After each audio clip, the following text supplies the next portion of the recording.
All right, moving on to Combat Corner, there was some pretty shocking news in the MMA UFC world this week.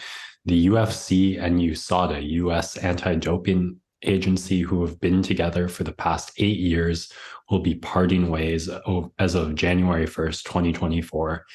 And it seems like Conor McGregor may be the main reason, though that's not entirely clear. We're going to go over the short-term timeline of the last week and then talk some of the broader context of these events. So as far as I can tell, on October 8th, Conor McGregor re-entered the USADA testing pool, which he has been inactive in since his loss to Dustin Poirier, where he injured his leg, after which he withdrew from testing. USADA rules are you need to be in the pool for 6 months and have 2 negative tests before you can fight, unless you're transferring directly from some other league. I think there might be a couple other exemptions. None that would affect McGregor, though. The very next day, the UFC informs USADA that they will be parting ways on January 1st, that the UFC will not be renewing their contract with them. And then on October 11th, USADA, through journalist Ariel Helwani, one of probably the MMA journalists with the least credibility and the most antagonism towards the UFC. He's the only mainstream one you can name who's actively banned from events, but still like a very mainstream MMA journalist. So I think it's something of a statement that they issue it through him on their own. Essentially, it acknowledges that McGregor is back in the testing pool, notes that they believe he should remain in the testing pool for 6 months before fighting, and then say, sadly, we cannot control this. As the UFC has informed us, we won't be with them as of January 1st. And then just generally cast some shade on the ethics of the UFC, discuss the long-term health and well-being of the fighters. And there's no direct statement made by them, but the way they bring up McGregor and then transition, it seems like they're implying that the UFC's decision has a lot to do with that. The UFC, through Hunter Campbell, who's kind of like your standard lawyer dickhead, who wields the full power of the law in all its corporate interest, at the UFC masthead, threatens legal action. It was a pretty milquetoast bland statement from the USADA. I cannot imagine. I almost feel stupid for spending any time wasted on Hunter Campbell and Dana White's comments. They both blast the statement as if it was 10 times more loaded, more finger pointing than it was. But we haven't heard anything on the UFC's end about why they decided to part ways. Some of the USADA CEO talk is about money, that's what the UFC was saying in their very last meetings. But really, it's unclear if on the UFC's end, this is just over Conor McGregor. Let's talk about that a little. As I said, he exits the testing pool after that leg injury to Poirier. Pretty commonly accepted that the reason he exits the pool is so he can get on some banned substances, which will expedite the recovery of the leg. It's really hard to imagine any reason to exit other than that, frankly. And then he films The Ultimate Fighter. So it seems like he's going to fight Chandler next. That came out in April, May?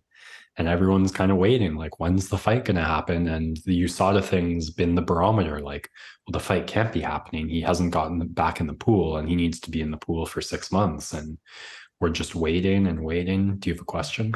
I do. So if they are parting ways with USADA, then is it just going to all of a sudden be a juiced league, or what's kind of the alternative partnership that they're looking at here? So they do have an alternative partnership lined up. But it is much looser guidelines. We'll get there towards the end. So John Jones is going to be all over this too. Yeah, we'll close off on this, but it's going to be a new or an old era of the UFC coming back as of January. And it's unclear if it's just for Conor McGregor or for it's for a lot of stuff. Like the McGregor thing is so strange because it's like UFC wants him on 300. They stacked UFC 100, they stacked UFC 200. He's the biggest star in the sport ever. So it's reasonable that they'd want him on 300. I'd question that, but we'll let that Mm. statement stand as it is.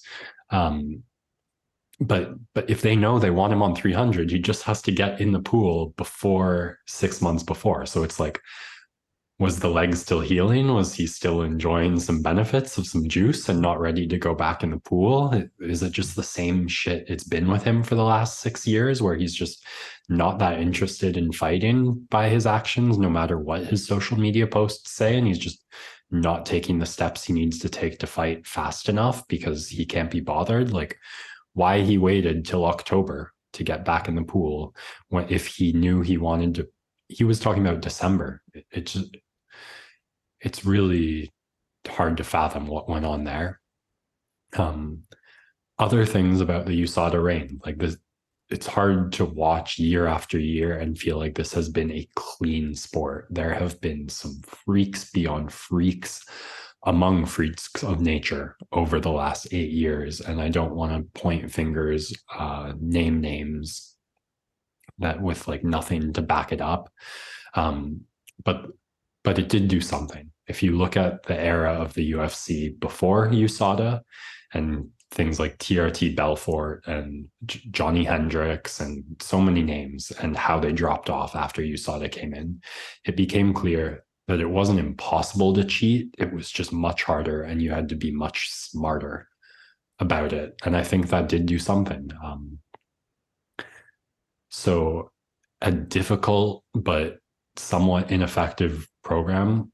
I think it's also worth noting like numerable picogram scandals. The John Jones one comes to mind, but other fighters like Sean O'Malley, where USADA suspends them. They say they got caught with tainted supplements, but at the same time, they also say it's trace amounts. We think it's a contaminated substance, but the ban still stands, even if it's reduced. That was always very confusing, and it happened multiple times.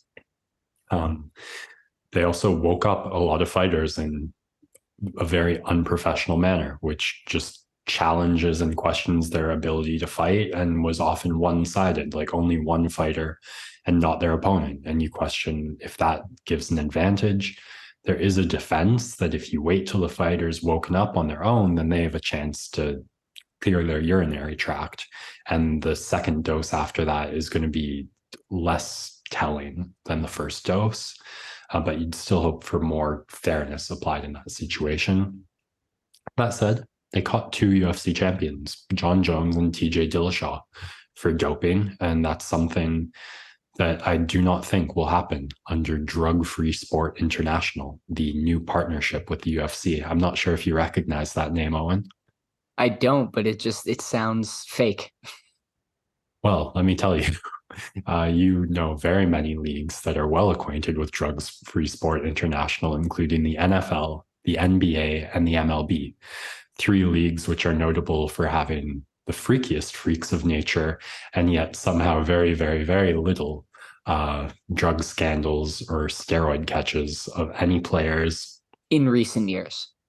Mm-hmm. Just if it's like, just look around at guys like Zion Williamson, DJ Metcalf. I don't know, like name as many names as you want to name. You can probably come up with more than me. It seems much less random, the testing, more informed in advance. And it seems like the UFC is going to move into a new era that will likely have freakier freaks of nature, and also Conor McGregor most likely fighting in February on UFC 300. It's kind of just a funny thing now where he's in the testing pool.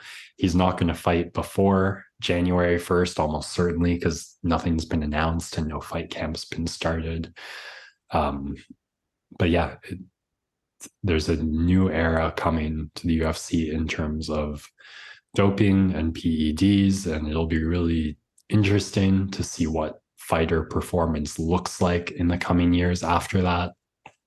Um, the 8-year reign of USADA is over.